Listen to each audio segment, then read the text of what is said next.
Doctor, are you sick? Paragraphs 1 through 30. September 9th through 26, 1900. In September, an epidemic of yellow fever broke out in Havana. The hospitals admitted 269 cases, and 1 out of every 5 patients died. It was more important than ever to find a solution to the yellow fever problem, but manpower was in short supply. Carroll was still so weak from his attack that he couldn't find or change position without help. Agramonte was getting ready to return to the United States for a brief vacation. Reed was still in Washington, putting the finishing touches on his report. In Cuba, however, Jesse Lazier was working hard. Day after day, he tended the insects, carried out experiments, and jotted down his records in a big lab notebook and another smaller book he carried in the pocket of his shirt. At last, the work seemed to be paying off. The results looked promising. Both Carroll and Dean had developed yellow fever after mosquito bites. The trouble was, Lazier couldn't be absolutely certain that Carroll's case hadn't been an accident. He couldn't be 100% sure that Carroll hadn't gotten yellow fever from another source.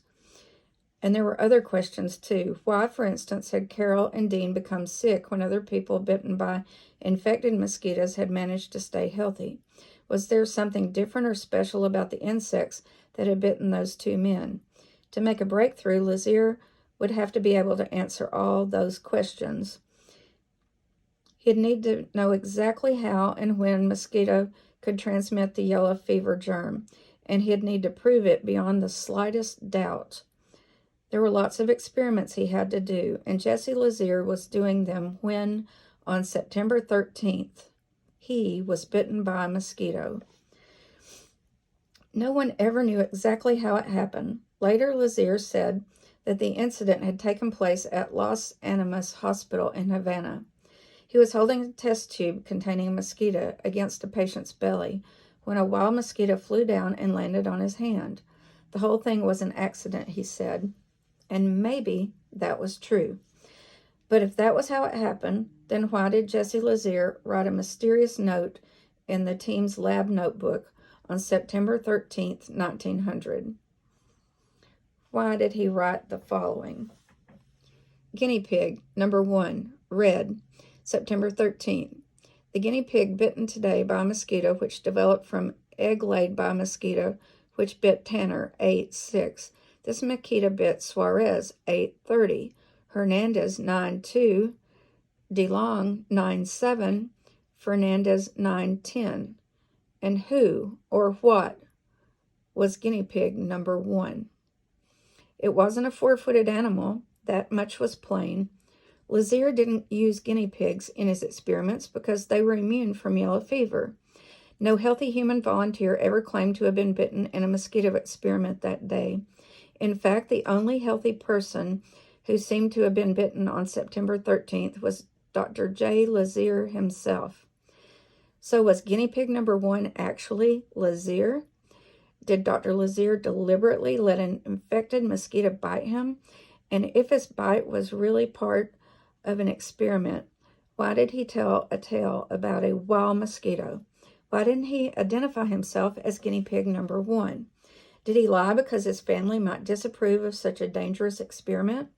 Did he think his life insurance company would cancel out his policy if he admitted that he had dared to take a deadly risk? Nobody will probably ever know the answers, but the results of that mosquito accident were immediate and clear. 5 days later, on the morning of September 18, Jesse Lazier just didn't feel well. At 6 p.m., the doctor had a chill. Later that same evening, Private John Kissinger found the scientist sitting at his desk and busily writing up his research notes. To Kissinger, Lazier seemed nervous. The doctor's face looked flushed, and his eyes were red. "Doctor, are you sick?" the soldier asked. "Yes, Kissinger, I do feel sick." "Have you reported to Dr. Ames?"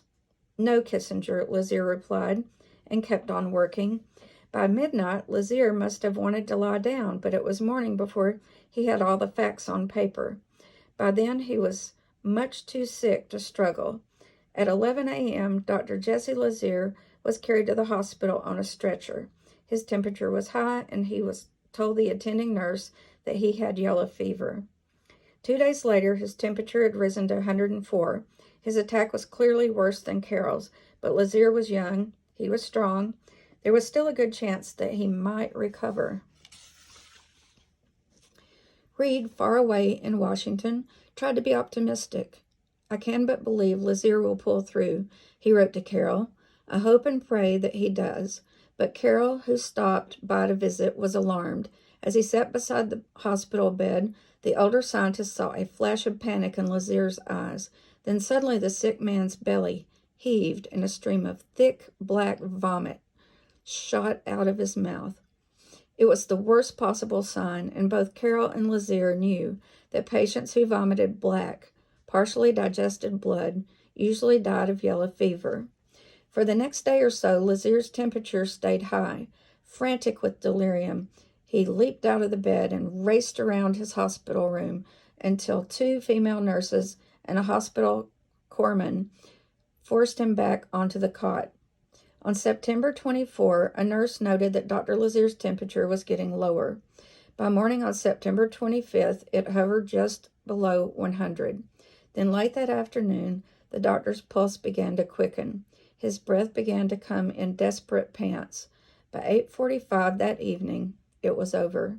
At age 34, the scientist had died of yellow fever. On the following day, friends, officers from headquarters, and all the members of Camp Columbia medical staff turned out to watch Dr. Lazier was buried in a flag-draped coffin with full military honors.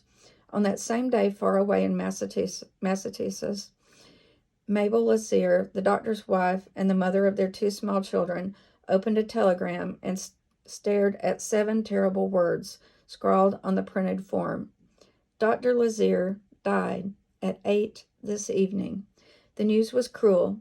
It was also particularly shocking because no one had ever told Mrs. Lazier that her husband had been taken sick.